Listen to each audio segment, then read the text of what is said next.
Hello, welcome.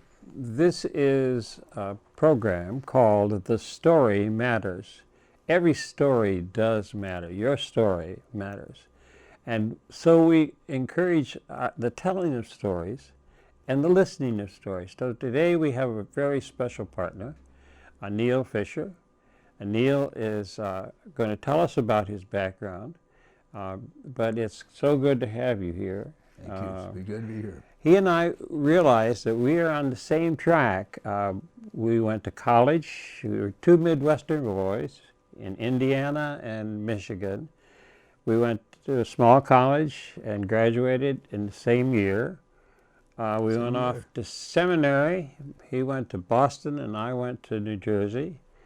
And then we've moved on to other things, and we're so glad it brings us back so that we are both residents here in Middlebury. That's right.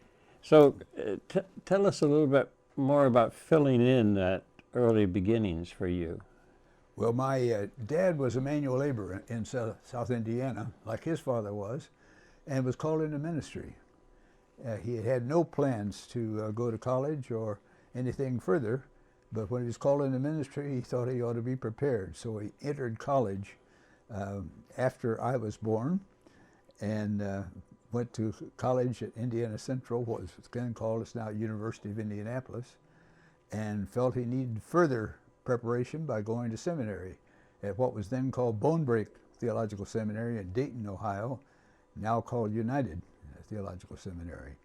So in the meantime, we circulated a lot. As I mentioned, I went to 5 different schools the first 5 years of my schooling. Started at age 5 because my mother was a teacher in a one-room schoolhouse and she didn't have a babysitter. So I started the first grade at age 5 and went to 4 different schools in the remaining in the next 4 years. So I couldn't stay in one place very long. You had a good background, but very, very demanding as well. Now, when you finished with seminary, you went on to do academic work, right? That's right. So tell us about that. Well, I undertook a PhD program at graduate school at Boston University, and while I did that, served a church in Revere, Massachusetts. And so I continued on through that and earned a PhD in systematic theology and philosophy of religion. And then you also did some work in terms of institutional leadership with the mission board. Yes, I was very much interested in training people for mission on issues of social concern, racism, peace, and so forth.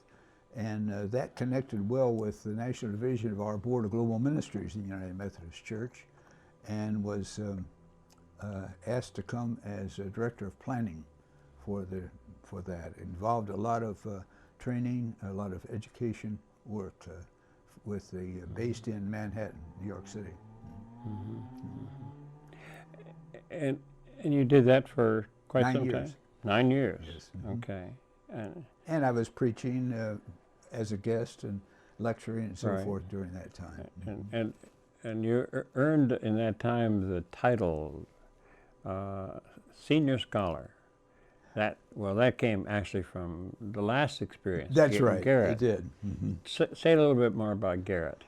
Well, Garrett Evangelical is a seminary of the United Methodist Church, the second oldest, founded in 1854, located on the campus of Northwestern University in Evanston, Illinois, and has been as I say, it was the second one of the seminaries formed by the United Methodist Church, and has been a main educator of future pastors and scholars in the ensuing more than 200 years.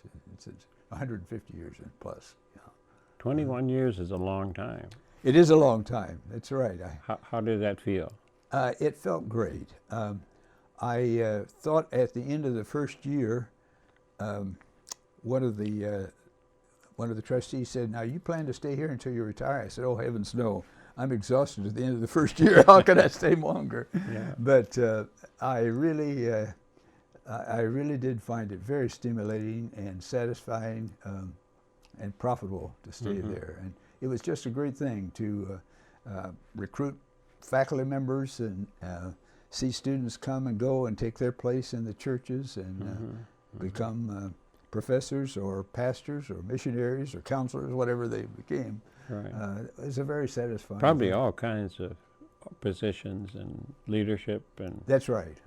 And We had a Master of Divinity program and a PhD program, a Doctor of Ministry program, and several master programs there. Now, you said that your father thought he might be called into ministry. He did. He did, and then, so when did all that come for you? Did it come early? Did it come late? It came throughout, I would say. I grew up admiring my father a great deal, as well as my mother, of course. And so part it was filial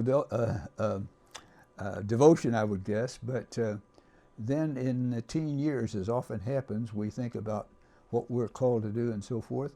The influence for me and many of my generation was also through the summer camping program, where we participated in softball, but also in classes in the Bible, and also thoughtful discussions of what is God calling you to do with your life. And it was through that, and then through subsequent college reflections, classes, and religious groups, that I felt this call to ministry. Yeah. So it was a developing call. Okay. And so it's been now how many years since I entered the ministry? Right. I entered the ministry in 1958 when I was ordained a deacon. In those days we organized a deacon. So I've been in that or an elder or a retired person all the years since then. We've been through these years with a lot of different issues in our in our country. As you think back over your time, what were some of the challenges that you particularly remember and would like to share with us? Well, early in my ministry and continuing throughout, there's a concern about the ministry of peace.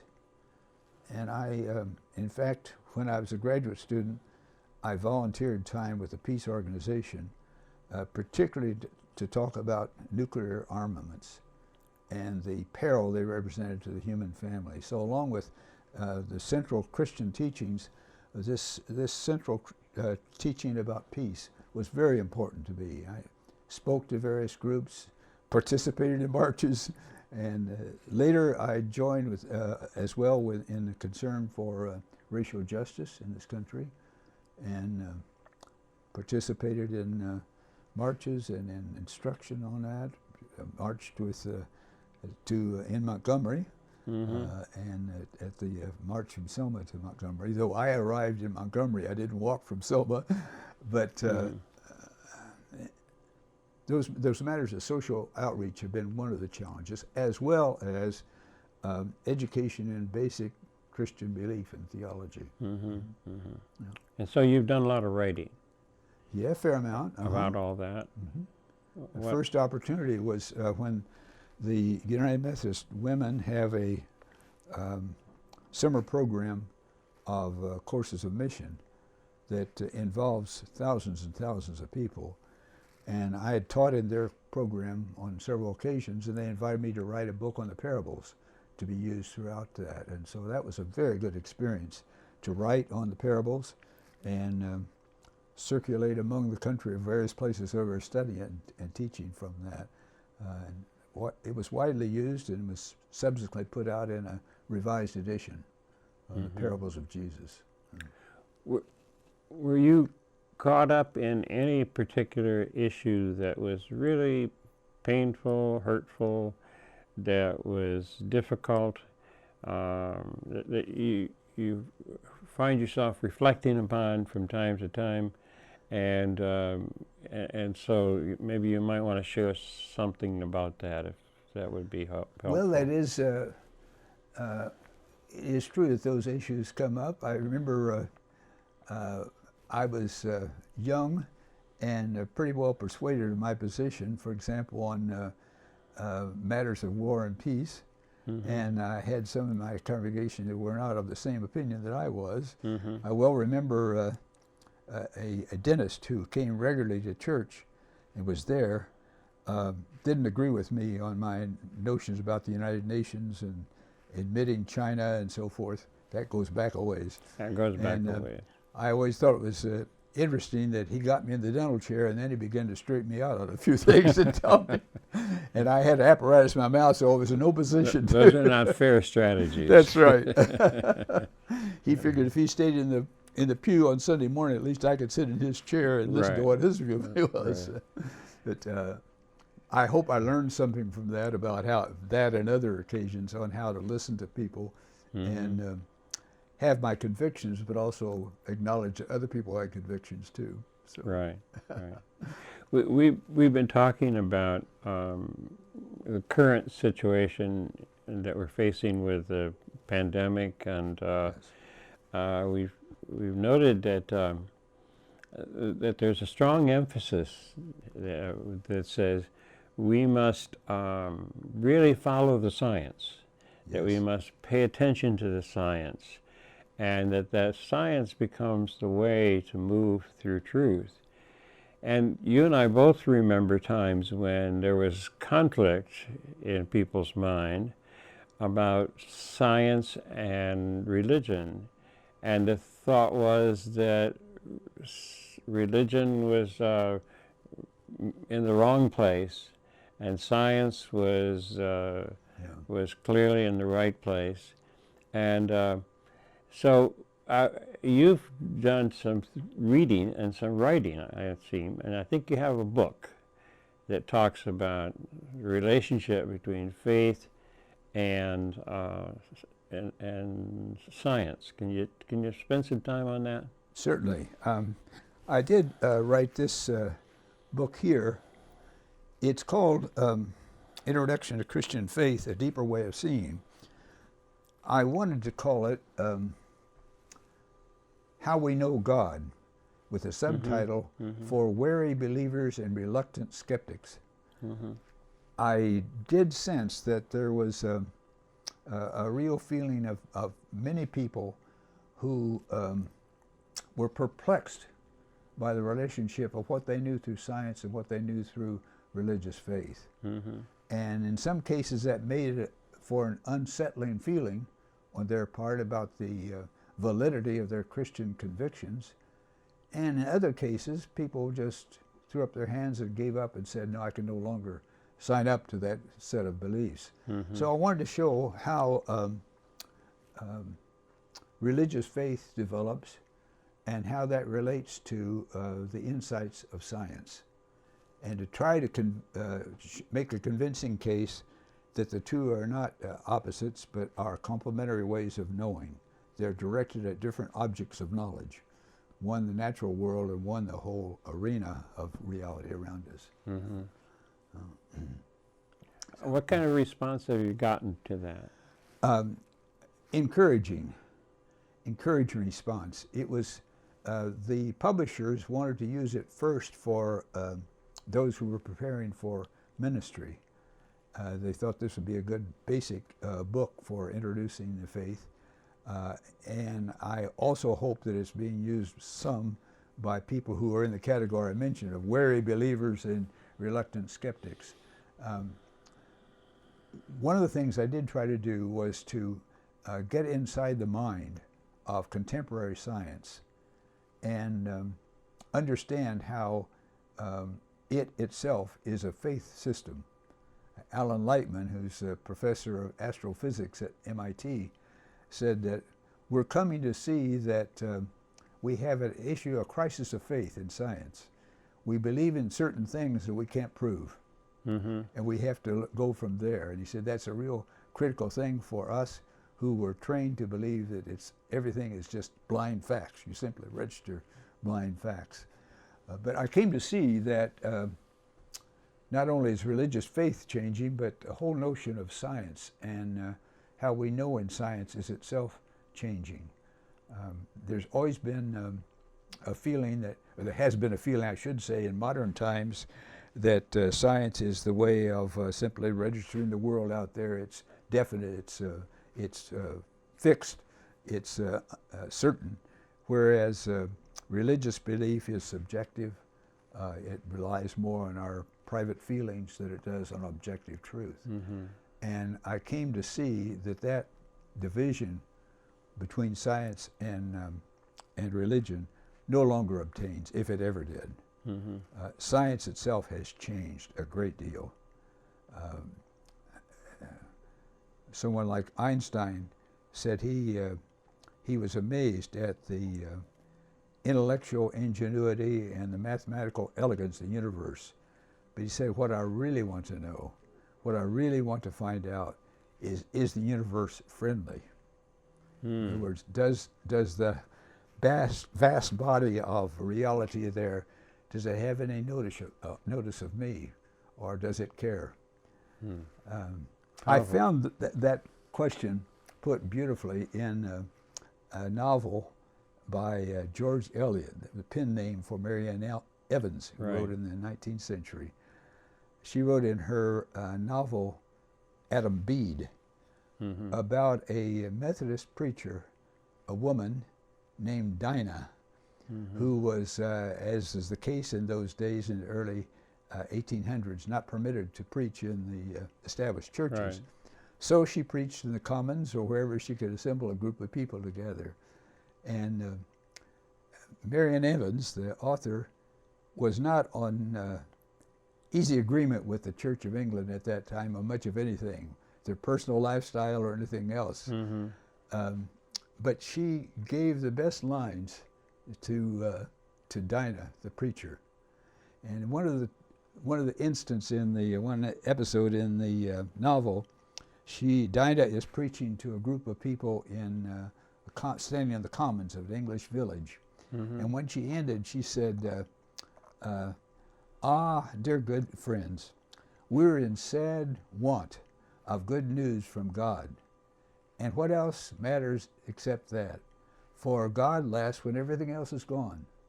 And when we die, we will leave it all. But what will we do if God is not our friend?" Interesting to me that this fictional character, unlettered as she was, and Einstein came to the same question: is the universe friendly?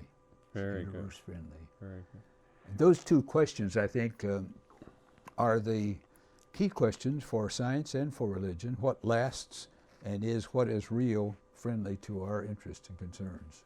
And as you present that and talk in various settings, what kind of response do you find yourself getting from people? Well, I basically have found people who hitherto thought there was a firm division in favor of science somewhat relieved and intrigued for the notion that science itself has a code of faith. It has to assume certain things in order to study.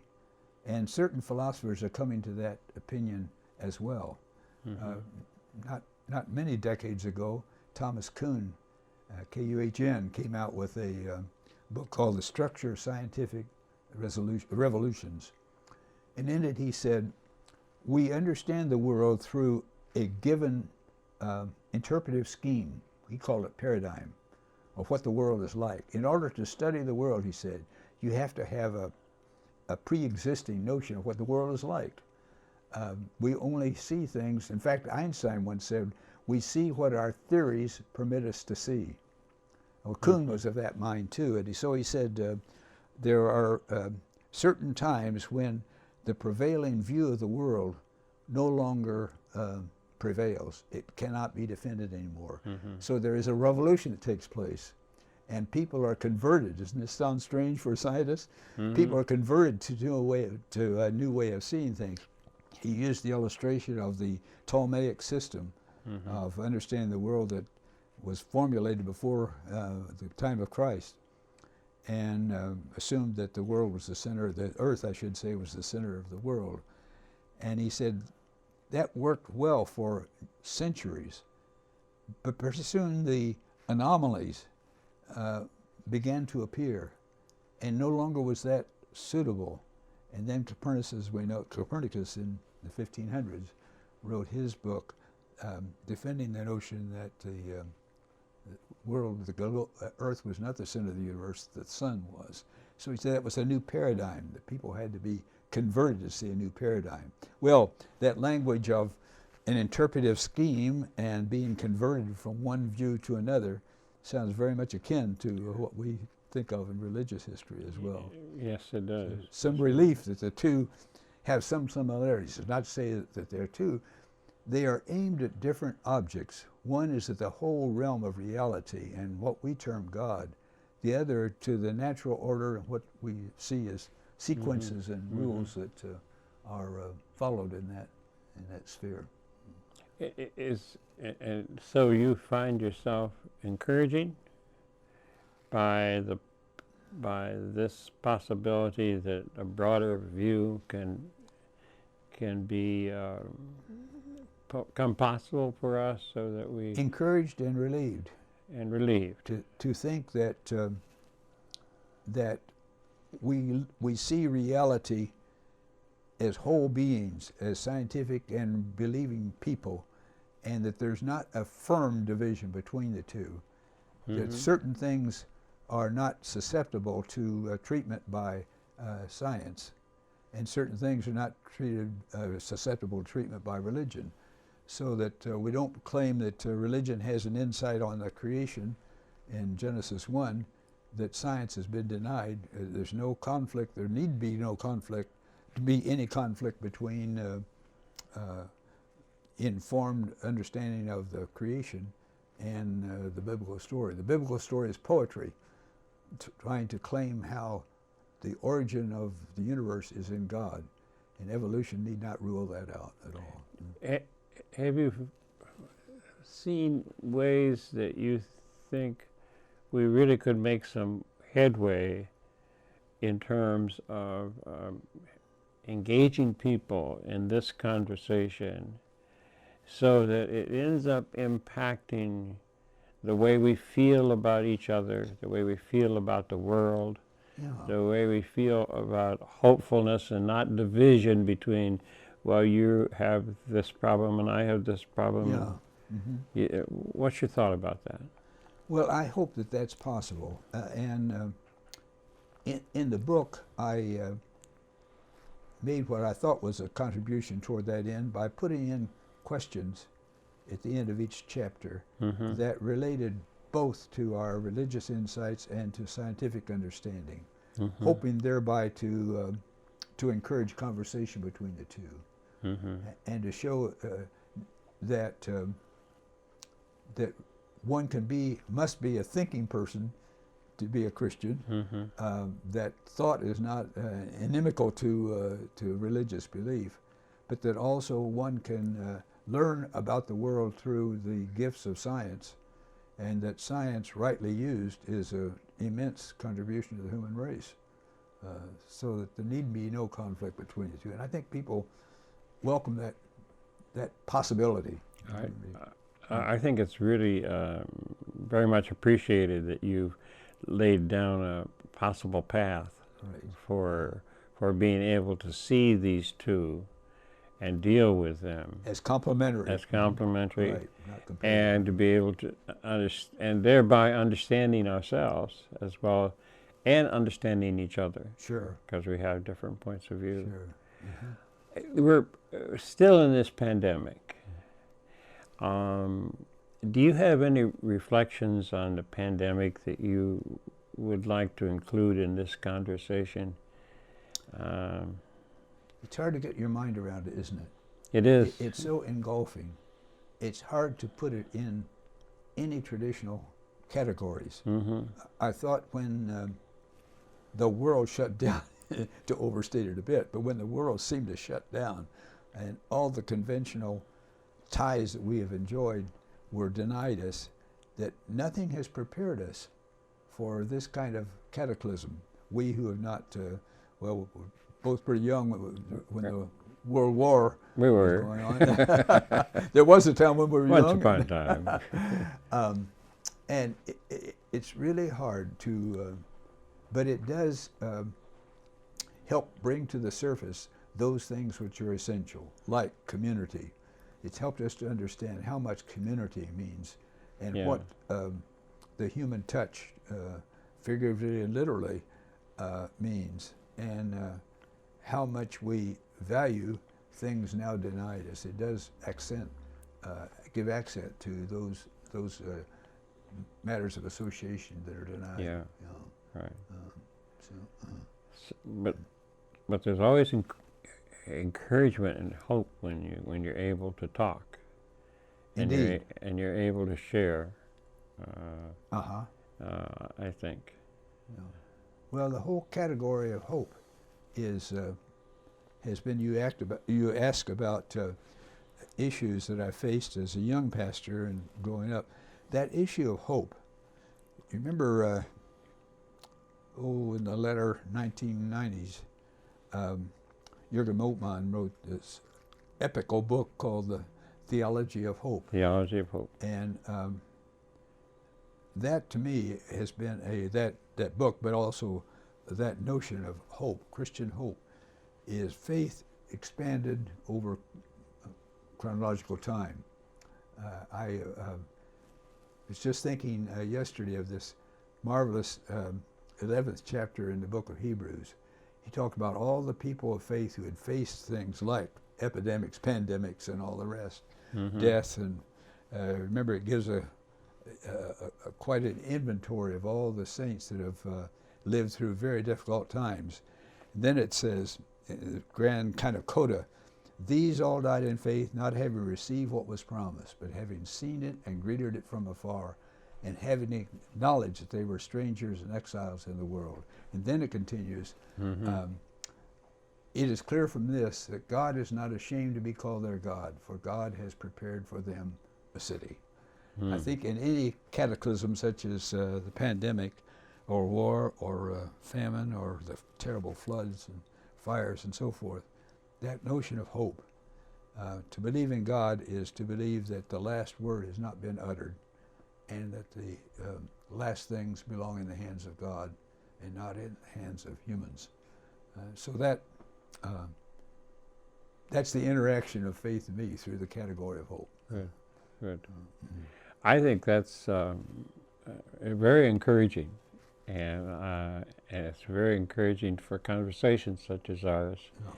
And I'm looking forward to additional conversations that we might have, and others as well, around this whole question of where are we, and where are we with the bulk, with the heart of life.